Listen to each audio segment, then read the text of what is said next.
ഇറാന്റെ വൈദ്യുത നിലയങ്ങൾ തകർക്കുമെന്ന ട്രംപിന്റെ ഭീഷണിക്ക് മറുപടിയുമായി ഇറാൻ. അങ്ങനെ സംഭവിച്ചാൽ ഗൾഫ് മേഖല കത്തുമെന്നാണ് ഇറാന്റെ മുന്നറിയിപ്പ്. ഇറാനിൽ തൊട്ടാൽ ഗൾഫ് മേഖലയിലെ ഊർജ്ജ ഉപ്പുജല പ്ലാന്റുകൾ ആക്രമിക്കുമെന്ന് ഇറാൻ അധികൃതർ വ്യക്തമാക്കി. വിവരങ്ങളുമായി അഫ്താബ് റഹ്മാൻ ചേരുന്നുണ്ട്. അഫ്താബ്, വലിയ ആക്രമണമാണ് അങ്ങോട്ടും ഇങ്ങോട്ടും നടന്നുകൊണ്ടിരിക്കുന്നത്. ഇപ്പോൾ ഇറാന്റെ വൈദ്യുത നിലയങ്ങൾ ആക്രമിക്കുമെന്നാണ് ട്രംപ് പറയുന്നത്. അപ്പോൾ ഈ യുദ്ധം വലിയൊരു വേറൊരു ദിശയിലേക്ക് മാറുന്നു എന്നതിന്റെ സൂചനയല്ലേ ഇത്?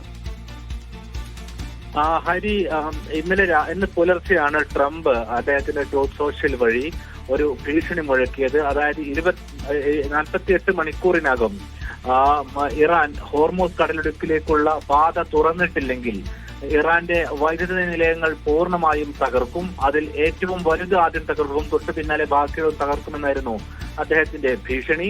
ഇതിനാണ് ഇപ്പോൾ ഇറാൻ മറുപടി നൽകിയിട്ടുള്ളത്. ഇറാൻ അതിൽ പറയുന്നത് ഞങ്ങൾ നേരത്തെ തന്നെ അറിയിച്ചിട്ടുള്ളതാണ്. അതായത് ഏതെങ്കിലും നിലക്ക് ഞങ്ങളുടെ വൈദ്യുത നിലയങ്ങളെ ആക്രമിച്ചാൽ യുഎസിന്റെ സഖ്യകക്ഷികളായി നിൽക്കുന്ന ഗൾഫ് മുഴുവൻ വൈദ്യുത നിലയങ്ങളിലേക്കും സമാനമായ രീതിയിൽ തിരിച്ചടി ഉണ്ടാകും എന്ന് മാത്രമല്ല, ഇവിടെയുള്ള ഡിസലിനേഷൻ പ്ലാന്റുകൾ, ഉപ്പുജല ശുദ്ധീകരണ പ്ലാന്റ് നടത്തുമെന്നാണ് ഇറാന്റെ ഭീഷണി.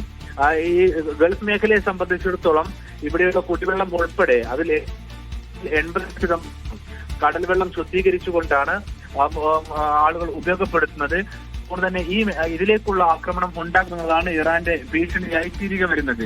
ഏതായിരുന്നാലും ഒറ്റയടിക്ക് ട്രംപ് ഈ നീക്കത്തിലേക്ക് പോകുമോ എന്നുള്ളതിൽ വ്യക്തതയില്ല. കാരണം ഗൾഫ് രാജ്യങ്ങളെ സംബന്ധിച്ചിടത്തോളം ഏറ്റവും പ്രധാനപ്പെട്ട ഒരു വിഷയമായിട്ട് അത് മാറും. നിലവിൽ തന്നെ യുഎസുമായും ഒപ്പം തന്നെ മേഖലയിലെ വിവിധ രാജ്യങ്ങളുമായും ഗൾഫ് രാജ്യങ്ങൾ പരസ്പരം സംസാരിച്ചുകൊണ്ടിരിക്കുന്ന ഒരു സന്ദർഭം കൂടിയാണ്.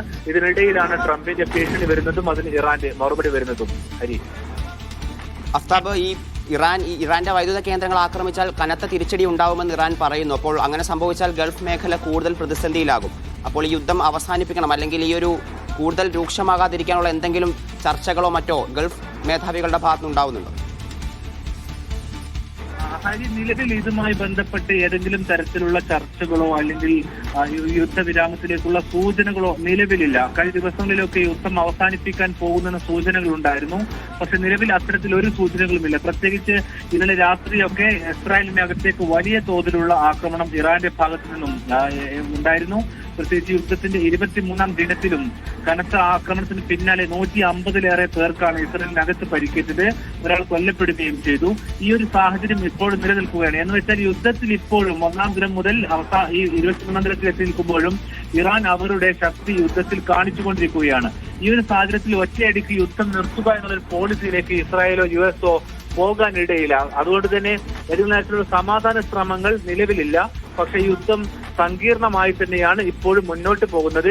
ഏതെങ്കിലും നിലക്ക് ഇരു കൂട്ടരും വിട്ടുവീഴ്ചക്ക് തയ്യാറാവുന്നില്ല. ഇറാനെ സംബന്ധിച്ചിടത്തോളം രണ്ട് രാജ്യങ്ങളും ഇസ്രായേലും യുഎസും ഏകപക്ഷീയമായി ആരംഭിച്ച ആക്രമണമാണ്. അതുകൊണ്ട് തന്നെ നഷ്ടപരിഹാരമില്ലാതെ തങ്ങൾ ആക്രമണം അവസാനിപ്പിക്കില്ല എന്ന നിലപാടിലാണ് ഇറാൻ ഇപ്പോഴുള്ളത്. ഹരി, ശരി, ഇറാന്റെ വൈദ്യുത നിലയങ്ങൾ തകർക്കുമെന്ന ട്രംപിന്റെ ഭീഷണിക്ക് മറുപടിയുമായി ഇറാൻ രംഗത്തെത്തിയിരിക്കുകയാണ്. അങ്ങനെ സംഭവിച്ചാൽ ഗൾഫ് മേഖല കത്തുമെന്നാണ് ഇറാന്റെ മുന്നറിയിപ്പ്. ഇറാനിൽ തൊട്ടാൽ ഗൾഫ് മേഖലയിലെ ഊർജ്ജ ഉപ്പുജല പ്ലാന്റുകൾ ആക്രമിക്കുമെന്ന് ഇറാൻ അധികൃതർ വ്യക്തമാക്കുന്നുണ്ട്. അഫ്താബ് റഹ്മാനാണ് വാർത്തയുടെ വിശദാംശങ്ങൾ നൽകിയത്.